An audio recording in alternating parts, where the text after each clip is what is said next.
Yan Jing-chan, 81 ans, du village de Xiaogan dans le comté de Fémian, s'occupe de son entreprise de tourisme à la ferme. Il fait partie des 18 agriculteurs qui ont signé ce pacte en décembre 1978. Nous avons apposé l'empreinte de notre pouce sur le contrat, puis les terres agricoles appartenant au collectif du village ont été attribuées à des ménages individuels. Pourquoi avons-nous décidé de signer le contrat? C'est très simple. Pour avoir assez à manger. La même année, un jeune étudiant de l'université de Tsinghua est arrivé dans la province de l'Anhui pour effectuer des recherches sur le terrain. 我是在1978年我来过这里，就是没有到小岗村，我到了滁州。当时来我记得一本那个笔记，我还都收藏着呢，印象很深刻啊，因为这是我改革开放以后啊接触农村的，可以说是这个改革的第一课。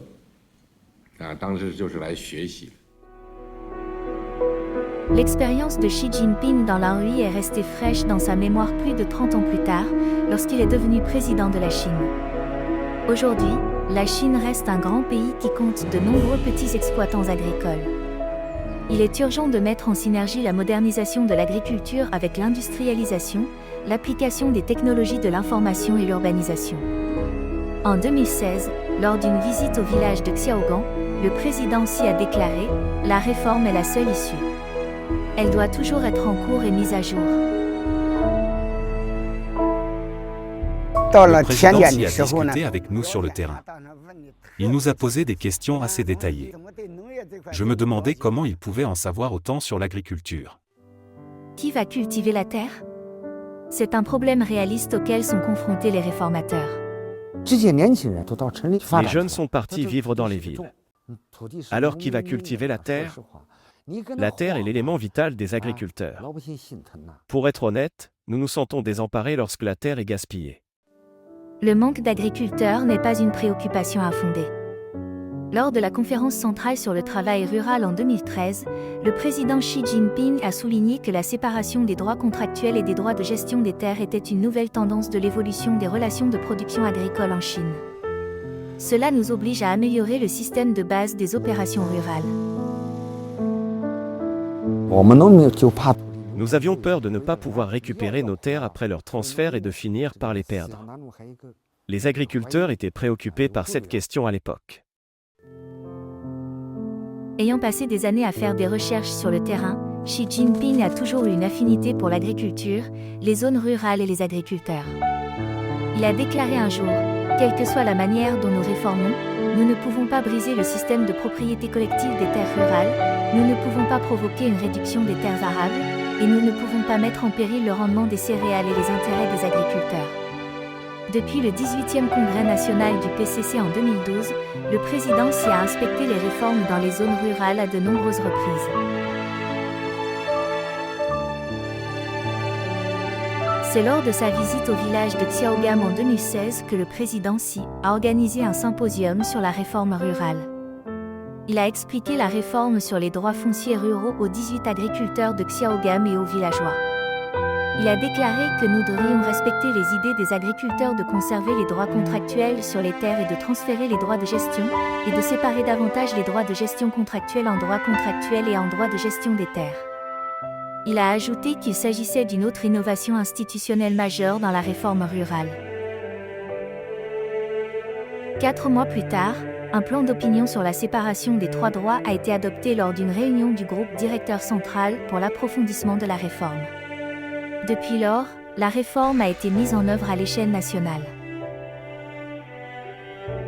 Le 18 octobre 2017, Xi Jinping a présenté un rapport lors du 19e congrès national du Parti communiste chinois. Il a déclaré que la Chine consolidera et améliorera le système d'exploitation rurale de base, fera progresser la réforme du système foncier rural et améliorera le système de séparation des droits de propriété, des droits contractuels et des droits de gestion des terres rurales sous contrat. Les pratiques contractuelles en matière de terres rurales resteront stables et inchangées à long terme. Il a annoncé que la période actuelle de contrat serait prolongée de 30 ans à son expiration. C'est un grand soulagement pour les agriculteurs.